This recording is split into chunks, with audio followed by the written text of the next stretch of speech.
ಓಂ ಶ್ರೀ ಗುರು ಬಸವಲಿಂಗಾಯ ನಮಃ. ಸರ್ವರಿಗೂ ಶರಣು ಶರಣು. ಉಪನಿಷತ್ತುಗಳಲ್ಲಿ ಅನ್ನವನ್ನೇ ಬ್ರಹ್ಮ ಅಂತ ಕರೆದಿದ್ದಾರೆ. ಬ್ರಹ್ಮ ಅಂದ್ರೆ ದೊಡ್ಡದು ಅಂತ ಅರ್ಥ, ಅಥವಾ ಅತ್ಯಂತ ಅಗತ್ಯವಾದದ್ದು ಅಂತ ಅರ್ಥ. ಆ ದೃಷ್ಟಿಯಿಂದ ಪಂಚಭೂತಗಳೇ ಪಂಚಬ್ರಹ್ಮಗಳು. ಬರೀ ಅನ್ನ ಒಂದೇ ಅಲ್ಲ, ಭೂಮಿ, ನೀರು, ಬೆಂಕಿ, ಗಾಳಿ, ಆಕಾಶ ಎಲ್ಲವೂ ಬ್ರಹ್ಮಗಳೇ. ಯಾಕೆ ಅಂದ್ರೆ ಅವನ್ ಬಿಟ್ಟು ನಾವು ಬದುಕಕ್ ಸಾಧ್ಯವಿಲ್ಲ. ಅವನ್ ಬಿಟ್ಟು ಶರೀರ ನಿರ್ಮಾಣ ಆಗಿಲ್ಲ, ನಿರ್ಮಾಣ ಆಗ್ಲಿಕ್ಕೂ ಸಾಧ್ಯವಿಲ್ಲ. ಇನ್ನು ಶರೀರ ಇಲ್ಲದೆ ಆತ್ಮದ ಅಸ್ತಿತ್ವ ಅರ್ಥವೇ ಇಲ್ಲ. ಆತ್ಮದ ಅಸ್ತಿತ್ವಕ್ಕೆ ಅರ್ಥನೇ ಇಲ್ಲ. ಆತ್ಮ ಪ್ರಕಟ ಆಗಬೇಕಂದ್ರೆ ಶರೀರ ಬೇಕು. ಶರೀರವನ್ನ ಬೇರೆ ಬೇರೆ ಸಂದರ್ಭದಲ್ಲಿ ಬೇರೆ ಬೇರೆ ರೀತಿ ಕರೀತಾರೆ ಕೆಲವರು. ಶರಣರು, ದಾಸರು, ಸಂತರು. ಈ ಶರೀರ ಅನ್ನುವಂಥದ್ದು ನೀರ ಮೇಲಿನ ಗುಳ್ಳೆ,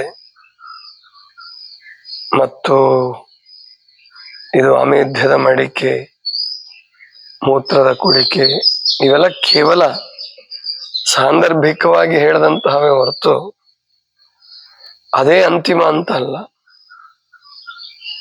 ಬಸವಣ್ಣನವರು ಕೂಡಲ ಸಂಗನ ಒಲಿಸ ಬಂದ ಪ್ರಸಾದಕಾಯ ಅಂತ ಕರೀತಾರೆ ಶರೀರವನ್ನ. ಅವರೇ ಒಂದು ವಚನದಾಗ ಹೇಳ್ತಾರೆ, ನೀರ ಬಬ್ಬುಳಿಕೆಗೆ ಕಬ್ಬುಣದ ಕಟ್ಟು ಕೊಟ್ಟು ಸುರಕ್ಷಿತ ಮಾಡುವ ಭರವ ನೋಡ. ಅಂದ್ರೆ ಇದು ನೀರ ಬಬ್ಬುಳಿಕೆ ಅಂತ ಅವರೇ ಕರೆದ್ಬಿಟ್ಟಿದ್ದಾರೆ. ಆದ್ರೆ ಮುಂದೆ ಬರ್ತಾ ಬರ್ತಾ ಆ ಶರೀರವನ್ನ ಕೂಡಲ ಸಂಗನ ಒಲಿಸ ಬಂದ ಪ್ರಸಾದಕಾಯ ಅಂತ ಹೇಳ್ತಾರೆ. ಹಂಗಾದ್ರೆ ಇವೆರಡರಲ್ಲಿ ಯಾವುದು ಸತ್ಯ? ಎರಡೂ ಸತ್ಯವೇ. ಒಂದು ಶರೀರ ಕೀಳು ವಿಷಯಗಳಿಗೆ ಹೋಗುವಾಗ, ಕೆಟ್ಟದ್ದಕ್ಕೆ ಹಾರೈಸುವಾಗ, ಕೆಟ್ಟದ್ದನ್ನು ಬಯಸುವಾಗ ಅದಕ್ಕೆ ಹೇಳಬೇಕು, ನೀನು ಕೆಟ್ಟದ್ದನ್ನ ಬಯಸಬೇಡ, ಯಾಕಂದ್ರೆ ನಿಂದು ಜೀವನ ಸ್ಥಿರ ಅಲ್ಲ. ಅದು ಕೇವಲ ತಾತ್ಕಾಲಿಕವೇ ಹೊರತು ಖಾಯಂ ಅದೇ ಭಾವನೆ ಇರಬೇಕಾದ್ದಿಲ್ಲ. ಯಾಕೆಂದ್ರೆ ಶರೀರಕ್ಕೆ ಎಲ್ಲವೂ ಬೇಕು ಬದುಕಬೇಕಾದ್ರೆ. ಅನ್ನ ಬೇಕು, ನೀರು ಬೇಕು, ಬೆಂಕಿ ಬೇಕು, ಗಾಳಿ ಬೇಕು, ಆಕಾಶ ಬೇಕು. ಅವುಗಳನ್ನ ಪ್ರಸಾದೀಕರಣ ಮಾಡಿ ಕೊಡೋಕ್ಕೋಸ್ಕರ ಇಷ್ಟು ಮಾಡಿದ್ರು. ನೇರವಾಗಿ ಪ್ರಕೃತಿ ದತ್ತವಾಗಿ ಬಂದ್ರೆ ಅದು ಕೇವಲ ಆಹಾರ ಆಗತ್ತೆ. ಆ ಆಹಾರವನ್ನ ಪ್ರಸಾದವನ್ನಾಗಿ ಮಾಡ್ಕೊಳ್ಳಿ, ಆ ಆಹಾರವನ್ನ ಉದ್ಧಾರದ ಸಾಧನವನ್ನಾಗಿ ಮಾಡ್ಕೊಳ್ಳಿ ಅಂತ ಹೇಳಿದ್ರು. ಆದ್ರೆ ಬಹಳ ಜನ ಅದನ್ನ ಹಾಗೆ ಮಾಡ್ಕೊಳ್ಳಲಿಲ್ಲ. ಈಗಂತೂ ಲೌಕಿಕ ಭಾವ, ಭೋಗ ಜೀವನ ಎಲ್ಲ ಕಡೆ ತಾಂಡವಾಡ್ತಾ ಇದೆ ಅಂತ ಹೇಳಬಹುದು. ಅದಕ್ಕೆ ಇಷ್ಟೊಂದು ರೋಗಗಳು.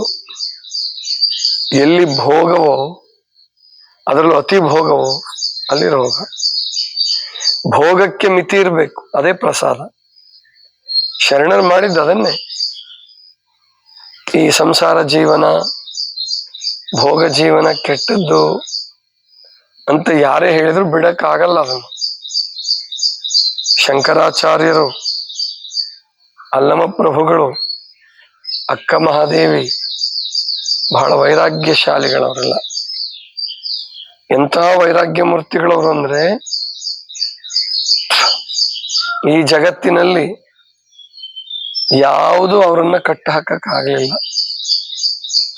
ಆದ್ರೆ ಅವರು ಕೂಡ ಕೊನೆಗೆ ಹೇಳ್ತಾರೆ, ಇಲ್ಲಪ್ಪ, ಶರೀರವನ್ನ ಬಿಟ್ಟು ಬದುಕಕ್ ಸಾಧ್ಯವಿಲ್ಲ. ಶರೀರ ಅದು ಬೇಕೇ ಬೇಕು. ಅಲ್ಲವ ಪ್ರಭುಗಳು ಹೇಳಿದ್ರಲ್ಲ, ಎಣ್ಣೆ ಬೇರೆ ಬತ್ತಿ ಬೇರೆ ಎರಡು ಕೂಡಿ ಸೊಡರಾಯಿತು, ಪುಣ್ಯ ಬೇರೆ ಪಾಪ ಬೇರೆ ಎರಡು ಕೂಡಿ ಹೊಡಲಾಯಿತು.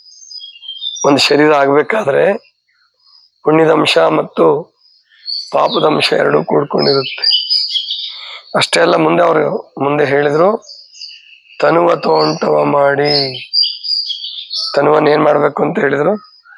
ತೋಟ ಮಾಡ್ರಿ, ಅಂದ್ರೆ ಅದಕ್ಕೆ ಸಂಸ್ಕಾರ ಕೊಡ್ರಿ. ಅದಕ್ಕೆ ಸುಲಭವಾಗಿ ತಿಳಿಯೋ ಭಾಷೆಯಲ್ಲಿ ಹೇಳ್ಬೇಕಂದ್ರೆ, ಸಂಸ್ಕಾರವಿಲ್ಲದ ತನು ಬಂಧನ, ಸಂಸ್ಕಾರ ಕೊಟ್ಟ ತನು ಅದು ಉದ್ಧಾರದ ಸಾಧನ. ಇಷ್ಟೇ. ನಿದ್ದೆ ಮಾಡ್ಲೇಬೇಕು, ನಿದ್ದೆ ಬೇಕು ಮನುಷ್ಯನಿಗೆ. ಯಾವಾಗ ಎಷ್ಟು ಮಾಡಬೇಕು ಅದು ಸರಿಯಾಗಿ ಮಾಡಿದ್ರೆ ನಿದ್ರೆ ಒಳ್ಳೇದು. ನಿದ್ರೆ ಒಳ್ಳೇದು ಅಂತ ಹೇಳಿ ಯಾವಾಗ್ಲೂ ಮಾಡ್ತಿದ್ರೆ, ಅಥವಾ ಯಾವಾಗ ಮಾಡ್ಬೇಕು ಅವಾಗ ಮಾಡೋದ್ ಬಿಟ್ಟು ಯಾವಾಗ ಮಾಡಬಾರ್ದು ಅವಾಗ ಮಾಡಿದ್ರೆ ನಿದ್ರೆನೇ ರೋಗಕಾರಕ. ಎಲ್ಲವೂ ಅಷ್ಟೇ. ಅನ್ನ, ನೀರು, ಯಾವಾಗ ನೀರು ಕುಡಿಬೇಕು ಅವಾಗ ಕುಡಿದ್ರೆ ಬಹಳ ಒಳ್ಳೇದು. ನೀರು ಬಹಳ ಚಲೋ ಅಂತ ಹೇಳಿ ಸಿಕ್ಕಾಪಟ್ಟೆ ನೀರು ಕುಡಿದ್ರೆ ಕಿಡ್ನಿ ಹಾಳಾಗುತ್ತೆ.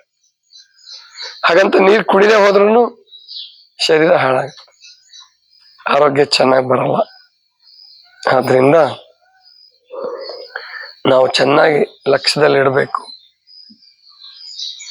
ಈ ಪಂಚಭೂತಗಳ ಬಗ್ಗೆ ಸರಿಯಾಗಿ ತಿಳ್ಕೊಂಡು ಅವುಗಳನ್ನ ಪ್ರಸಾದೀಕರಣ ಮಾಡಿಕೊಳ್ಳೋದು, ಅದೇ ಬ್ರಹ್ಮ, ಅದೇ ದೇವರು. ದೇವರಂದ್ರೇನು? ಈಗ ಮನುಷ್ಯ ಇವುಗಳನ್ನ ದೇವರನ್ನಾಗಿ ಕಾಣ್ಲಾರ್ದಕ್ಕೆ ದೇವ್ರ ಗುಡಿ ಕಟ್ಟದ, ಮೂರ್ತಿ ಸ್ಥಾಪನೆ ಮಾಡ್ದ,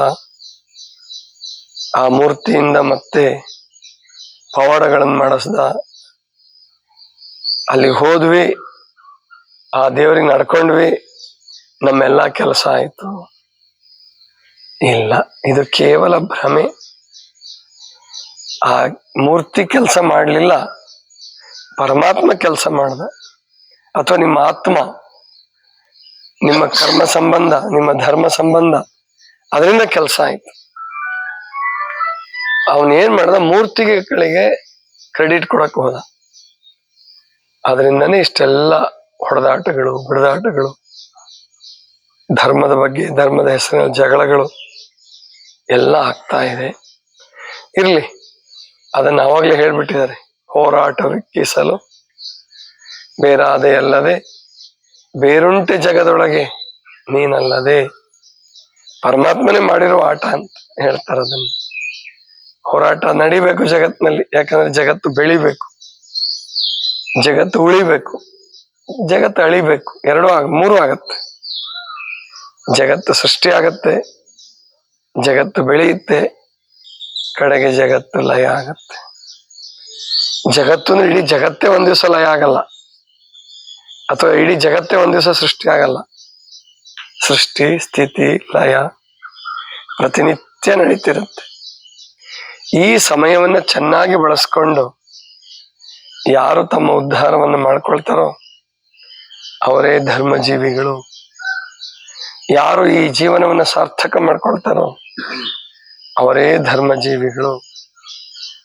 ಇಲ್ಲ ಹೊಡೆದಾಡಿ ಬಡದಾಡಿ, ಅದು ಧರ್ಮದ ಹೆಸರಲ್ಲಿರ್ಬೋದು, ದೇಶದ ಹೆಸರಲ್ಲಿರ್ಬೋದು, ಅಧಿಕಾರದ ಹೆಸರಿನಲ್ಲಿರ್ಬೋದು, ಕಡೆಗೆ ವಿಷಯಾಸಕ್ತಿಗೋಸ್ಕರ, ಅಂದ್ರೆ ಭೂಮಿ, ನೀರು, ಹೆಣ್ಣು, ಹೊನ್ನು, ಮಣ್ಣು, ಗಂಡು, ಇವೆಲ್ಲ ಇದಾವಲ್ಲ, ಇದಕ್ಕಾಗಿ ಹೊಡೆದಾಡೋರೇ ಬಹಳ ಜನ. ಇದನ್ನೆಲ್ಲ ಸರಿಯಾಗಿ ಅರ್ಥ ಮಾಡಿಕೊಂಡು ಸಂಸ್ಕಾರಯುತ ಜೀವನ ಇಷ್ಟೇ ಇಟ್ಕೊಂಬಿಡಿ. ಈಗಿನ ಕಾಲಕ್ಕೆ ಧರ್ಮ ಜೀವನ ಅನ್ನೋದಕ್ಕಿಂತ ಸಂಸ್ಕಾರಯುತ ಜೀವನ, ಸಂಸ್ಕಾರ ರಹಿತ ಜೀವನ, ಸಂಸ್ಕಾರ ಸಹಿತ ಜೀವನ, ಸಂಸ್ಕಾರ ರಹಿತ ಜೀವನ. ಈಗ ಬೆಳಗ್ಗೆ ಬೇಗ ಎದ್ರಿ, ಸ್ನಾನ ಮಾಡ್ಕೊಂಡ್ರಿ, ಇಲ್ಲಿ ಬಂದ್ರಿ, ಪ್ರಾರ್ಥನೆ ಮಾಡ್ತೀರ, ಆಮೇಲೆ ಸ್ವಲ್ಪ ಭಕ್ತಿ ಮಾಡಿ, ಗುರುಗಳಿಗೆ ನಮಸ್ಕಾರ ಮಾಡಿ ನಿಮ್ ಜೀವನ ಕಳೀತೀರ. ಮತ್ತೆ ಜೀವನಕ್ಕೆ ಏನ್ ಬೇಕೋ ಅದನ್ನ ದುಡಿತೀರ. ಇದೇ ಸಂಸ್ಕಾರಯುತ ಜೀವನ. ಇಲ್ಲ 8 ಗಂಟೆಗೆ ಎದ್ರಿ, ಆಮೇಲೆ ಯಾವಾಗ್ಲೂ ಸ್ನಾನ ಮಾಡ್ಕೊಂಡ್ರಿ, ಯಾವಾಗ್ಲೂ ಊಟ ಮಾಡಿದ್ರಿ, ಅವಾಗ್ಲೂ ಅಲ್ಲಿ ದುಡಿಯಕ್ ಹೋದ್ರಿ, ಅಲ್ಲೂ ದುಡಿಯಕ್ ಹೋಗ್ತೀರ, ಅಲ್ಲಿ ದುಡ್ಡು ಬರ್ತದೆ, ಆದ್ರೆ ದುಡ್ಡಿನ ಜೊತೆ ರೋಗನೂ ಬರ್ತದೆ. ಯಾಕಂದ್ರೆ ಅಲ್ಲಿ ಭೋಗವೇ ಪ್ರಧಾನ ಆಗುತ್ತೆ, ಯೋಗ ಪ್ರಧಾನ ಆಗೋದಿಲ್ಲ. ಅನ್ನ ಊಟ ಮಾಡ್ಲೇಬೇಕು, ಪ್ರತಿಯೊಬ್ರು ಊಟ ಮಾಡ್ಲೇಬೇಕು. ಆ ಊಟ ಮಾಡುವುದನ್ನೇ ಏನ್ ಊಟ ಮಾಡ್ಬೇಕು, ಏನ್ ಊಟ ಮಾಡಬಾರ್ದು, ಮತ್ತು ಯಾವ ಸಮಯಕ್ಕೆ ಊಟ ಮಾಡ್ಬೇಕು, ಯಾವ ಸಮಯಕ್ಕೆ ಊಟ ಮಾಡಬಾರ್ದು, ಇದನ್ನ ತಿಳ್ಕೊಂಡು ನಡೆದ್ರೆ ಅದೇ ಪ್ರಸಾದ. ಇಲ್ಲದೆ ಹೋದ್ರೆ ಅದೇ ಕಾಳಕೂಟ ವಿಷ. ಏನ್ ತಿನ್ಬೇಕು ಏನ್ ತಿನ್ಬಾರ್ದು ಅಂತ ವಿಚಾರ ಮಾಡ್ಲಾರ್ದೆ ಸಿಕ್ಕಿದ್ದನ್ನೆಲ್ಲ ತಿನ್ಕೊಂತ ಹೋದ್ರೆ ಈ ಚೀನಾದಲ್ಲಿ ಆಗಿರೋದು ಇದೇ ಸಮಸ್ಯೆ. ಬಹಳ ಜಾಣರು, ಅವರು ಬಹಳ ಒಗ್ಗಟ್ಟಿದೆ, ತುಂಬಾ ಚೆನ್ನಾಗಿದೆ, ಆದ್ರೆ ಅವರಿಗೆ ಭವಿಷ್ಯ ಇಲ್ಲ. ಆದ್ರಿಂದ ನಮ್ಮ ಜೀವನವನ್ನು ಚೆನ್ನಾಗಿ ರೂಪಿಸಿಕೊಳ್ಳೋಣ. ಯಾರ್ಯಾರು ಉಪವಾಸಕ್ಕೆ ಬಂದಿದ್ದೀರೋ, ಯಾರ್ಯಾರು ಇಲ್ಲಿ ಜೀವನ ಮಾಡ್ತಾ ಇದ್ದೀರೋ, ಮಠದ ಆಶ್ರಯದಲ್ಲಿ, ಮಹಾಮನೆಯ ಈ ಸಂಸ್ಕಾರದಲ್ಲಿ ಯಾರು ಜೀವನ ಮಾಡ್ತಿದ್ದೀರೋ ಆ ಜೀವನ ಅದು ಇವತ್ತಿನ ಕಾಲಕ್ಕೆ ಕೈಲಾಸದ ಜೀವನವೇ. ನೋಡಿ ಪಾಪ ಚುನಾವಣೆಯವ್ರು ಎಷ್ಟು ಕಷ್ಟಪಡ್ಬೇಕು. ಅವರು ಊಟ ಮಾಡೋದು 1 ಹೊತ್ತು 2 ಹೊತ್ತು 3 ಹೊತ್ತು ಅಷ್ಟೇ, ನಾವು ಅಷ್ಟೇ ಊಟ ಮಾಡ್ತೀವಿ. ಆದ್ರೆ ಅವರು ನಿದ್ದೆ ಮಾಡ್ತಾರೆ, ನಾವು ನಿದ್ದೆ ಮಾಡ್ತೀವಿ. ಅವರು ವಾಸ ಮಾಡ್ತಾರೆ, ನಾವು ವಾಸ ಮಾಡ್ತೀವಿ ಮನೆಗಳಲ್ಲಿ.